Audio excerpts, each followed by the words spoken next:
Welcome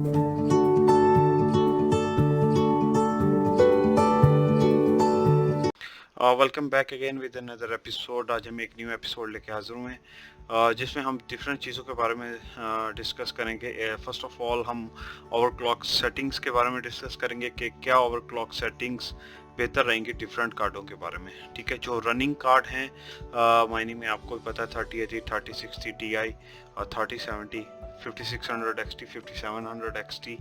ठीक है, और 1660 सुपर, इनकी ओवरक्लॉक सेटिंग्स के बारे में डिस्कस करेंगे।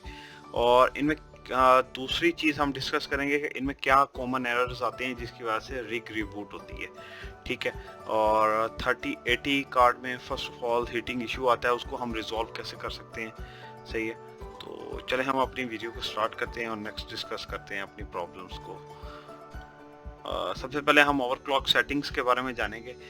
हाईवेज पे जो है ओवरक्लॉक सेटिंग करने का तरीकाकार बहुत आसान है। ठीक है, पहली चीज़ के इसके अंदर आपको ये पता होना चाहिए कि हर कार्ड के अंदर तकरीबन 3 तरह की चिप मैन्युफैक्चरिंग होती है। एक सैमसंग की होती है, एक माइक्रोन की होती है और एक हेनिक्स की होती है। इधर हमारे सामने सैमसंग की और माइक्रोन की चिप तो अवेलेबल है, जिसकी ओवरक्लॉक सेटिंग हमने की हुई है, आपके सामने है। और इसके अलावा एक हेनिक्स की चिप होती है। सबसे अच्छी मेरे नज़दीक अभी तक जो ओवरक्लॉक सेटिंग है और इजी सेटिंग वो हेनिक्स की ही है।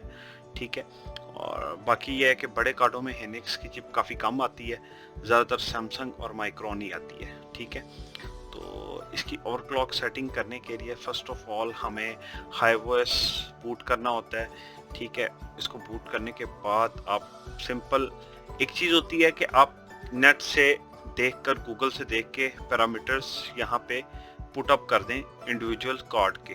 ठीक है, अगर आपके पास एक ही सीरीज के कार्ड हैं तो एक ही सीरीज के कार्ड, मतलब वन टाइम आप एक सेटिंग इधर, मतलब 1100 इधर एक दफ़ा लिखेंगे, 1600 एक दफ़ा लिखेंगे, 75 और 75 एक दफ़ा लिखेंगे तो सेव करेंगे, ये सारे कार्ड्स पे ऑटोमेटिकली अप्लाई हो जाएंगे अगर सेम सीरीज के कार्ड हैं। अगर डिफरेंट सीरीज के कार्ड हैं तो हर कार्ड की अलग से सेटिंग करनी पड़ेगी। सेकेंड थिंग, अगर आप गूगल से परफेक्टली सर्च नहीं कर सकते तो डिस्कनेक्ट आ रहा है। ठीक है, तो सबसे पहले आप ये करना है कि पॉपुलर प्रीसेट में जाना है। यहाँ पे आपके पास ग्राफिक्स कार्ड आ जाएंगे जो आपने ऐड ऑन किए होंगे, या उस ग्राफिक कार्ड को सिलेक्ट करके अथेरियम के एल्गोरिथम को सिलेक्ट करें और कितने जीबी का ग्राफिक कार्ड है वो सिलेक्ट करेंगे तो आपके पास बेस्ट सेटिंग्स जो होंगी ना अथेरियम से रिलेटेड उस कार्ड की, वो आ जाएंगी। आप यहाँ से भी देख के अप्लाई कर सकते हैं तो आपका मसला हल हो जाएगा, बेस्ट सेटिंग्स अप्लाई हो जाएंगी। बट अगर यहाँ से ना हो तो आप गूगल कर लें। गूगल करने के बाद आपको जो पैरामीटर्स मिलेंगे वो आप वन बाय वन पुट करके देखें तो आपका जो है मशीन सक्सेसफुली रन हो जाएगी। ठीक है, और मैंने आपको बताया था कि 3 मेमोरीज होती हैं, तीनों मेमोरीज की डिफरेंट प्रीसेट होंगे। एनवीडिया के लिए सिंपल मैं आपको समझा देता हूँ कि एनवीडिया के लिए जो 3080 है, 3080 के लिए कॉमन सेटिंग सबसे ये है कि उसमें लाइक आपने कोर को 0 रखना होता है और मेमोरी को 2500 तक रखना होता है। उसमें यह है कि आपको ये तकरीबन 3080 100 हैश रेट ईजीली दे देगा।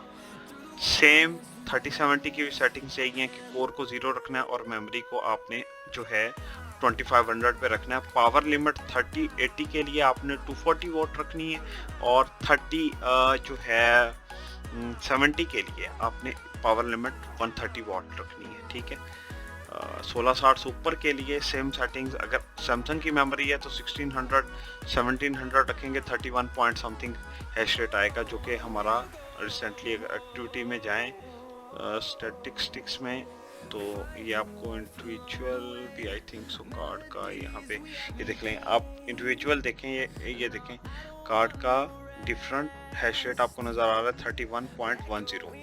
ठीक है, तो ये सैमसंग की। अगर हेनेक्स की है तो कोर 0 रखें, -1004 ये प्रीसेट सेट करेंगे तो आपका जो बेस्ट हैश रेट है इसमें आ जाएगा। ठीक है, तो ये तो थी थोड़ा बहुत ओवरक्लॉक सेटिंग के बारे में मैंने आपको बताया। सेकंड हमारा जो टॉपिक था हीटिंग इशू। अब हीटिंग इशू जो है ना आजकल तकरीबन 3080 और 3090 कार्ड में देखा गया, क्योंकि वो DDR6X मेमोरी है, लेटेस्ट चिप है और 10 GB की और एक 24 GB की। तो बात यह कि लेटेस्ट ग्राफिक कार्ड है और इसलिए फर्स्ट जनरेशन है DDR6X मेमोरी की। तो उसमें हीटिंग इशू इसलिए है कि बहुत ज़्यादा ओवरक्लॉक हुई है। एक 100 हैश रेट देता है कार्ड आपको, 3090 आपको देता है अप्रॉक्सीमेटली 122 हैश रेट देता है, ठीक है। तो ये आप देख सकते हैं कि उसका हीटिंग इशू इसी तरह रिजॉल्व हो सकता है कि आप उसे एसी में रखें। एसी में रखने के बाद आप उसके पास एक फ़ैन ज़रूर लगाएं। अगर आप फ़ैन लगाएंगे तो पर ग्राफिक कार्ड एटलीस्ट 10 टेम्परेचर का 10 डिग्री सेल्सियस का फ़र्क पड़ जाएगा, ठीक है। और इसका सिर्फ और सिर्फ जो है ना इशू रिजॉल्व इसी तरह हो सकता है। 3080 एक ऐसा कार्ड है जो कि एसी के बगैर नहीं चलता। बाकी 1660 सुपर 1080 Ti ये रिग अब मेरी तकरीबन ओपन पड़ी हुई है, सिर्फ और सिर्फ मैंने इस पे एक फ़ैन लगाया हुआ है। तो रिसेंटली स्टैटिस्टिक में आप इसके टेम्प चेक कर सकते हैं, किसी का भी टेम्परेचर 60 टाइम के हिसाब से डे टाइम में थोड़ा ज़्यादा रहता है। अगर नाइट में आ जाएं तो देखें 60 से बिलो आ जाते हैं, 60, 61, 60, 50 से बिलो। सिर्फ इसको मैंने ओपन एंड अपने एक जगह पे रख के इस पे एक फ़ैन लगाया हुआ है, जिसकी वजह से इसके टेम्परेचर कंट्रोल है, हैश रेट भी। इनके लिए एसी की ज़रूरत नहीं होती। तो ये दो चीज़ें थी जो आज हमने डिस्कस करनी थी। मुझे आपको बताना लाजमी था कि आप इसमें क्या कर सकते हैं, कैसे कर सकते हैं। और अगर आपकी रिग में प्रॉब्लम कॉमन एरर एक फोनिक्स माइनर रिबूट का भी आता है, वो भी ओवरक्लॉक सेटिंग सही ना होने की वजह से आता है, ठीक है।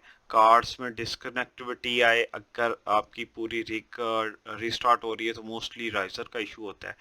बाकी अगर आप ये देखें, ये यहाँ पे आपको लाइव हैश रेट नहीं दिखा रहा, तो अगर लाइव हैश रेट रन करना है तो आप यहाँ से हाइव शेल लॉन्च करेंगे। हाइव शेल लॉन्च होने के बाद इधर आपको लिंक आ जाएगा, ये ओवर्स के नीचे ऐसे, ठीक है। तो आपको करना ये होगा कि उस पर क्लिक करने के बाद उसमें एक लिंक होगा, उसको ओपन करेंगे तो उसमें माइनर लिखेंगे, आपको आपके ग्राफिक्स कार्ड के लाइव हैश रेट दिखना शुरू हो जाएंगे, सेम लाइक जैसे आप अपनी रिग के साथ मॉनिटर अटैच करने के बाद आपको नज़र आते हैं, ठीक है। तो ये कुछ सेटिंग्स थी, इंफॉर्मेशन थी जो आपके साथ शेयर करना थी। मज़ीद अगर आपका कोई क्वेश्चन हो तो नीचे आप मेंशन करें, इंशाल्लाह आपको नेक्स्ट वीडियो में उसका भी आंसर करेंगे। तो ये थी आज की हमारी वीडियो जिसमें हमने डिफरेंट प्रॉब्लम्स के बारे में डिस्कस की है। तो चैनल को सब्सक्राइब करना ना भूलें, लेटेस्ट वीडियोस आती रहेंगी चैनल पर। अभी हम अपनी एक वेबसाइट पाक माइनर के हवाले से लॉन्च करने जा रहे हैं। उसमें हम ऑर्डर्स के हवाले से रिसीविंग भी लेंगे और जो रिग से रिलेटेड डिफरेंट प्रोडक्ट्स हैं उसके भी आप ऑर्डर ऑन उस पर जो है पुट ऑन कर सकते हैं, ठीक है। तो वो सारी चीज़ें कैश ऑन डिलीवरी आपको अवेलेबल होंगी, ठीक है। रिस्क के रिलेटेड सारी एसेसरीज़ हम उस पर अपलोड करेंगे और आपको इसकी अवेलेबिलिटी मिलेगी, ठीक है। बाकी रिग के हवाले से भी ऑर्डर अगर आप कुछ करना चाहें तो वहाँ पे हम आपको जो है कुछ ना कुछ फैसिलिटेट करेंगे रिग की ऑर्डरिंग के हवाले से भी। तो वेबसाइट पाक माइनर के नाम से ही होगी, parkminer.com के नाम से। तो coming soon in a week हम शायद उसको ऑनलाइन कर दें, ठीक है। तो जब हम इंशाल्लाह ऑनलाइन करेंगे आपके साथ उसकी मज़ीद डिटेल्स शेयर करेंगे। तो तब तक के लिए पाक माइनर को दीजिए इजाज़त, इंशाल्लाह मिलते हैं एक नेक्स्ट एपिसोड में और लेटेस्ट इन्फो आपके लिए लेके आते रहेंगे। और चैनल को सब्सक्राइब करना का ना भूलें, और अगर आपने कोई चीज़ पूछनी है तो कमेंट बॉक्स में मेंशन करें, इंशाल्लाह आपको उस आपकी कमेंट का लाजमी रिप्लाई मिलेगा। और तब तक के लिए दीजिए इजाज़त। ओके, अल्लाह हाफिज़।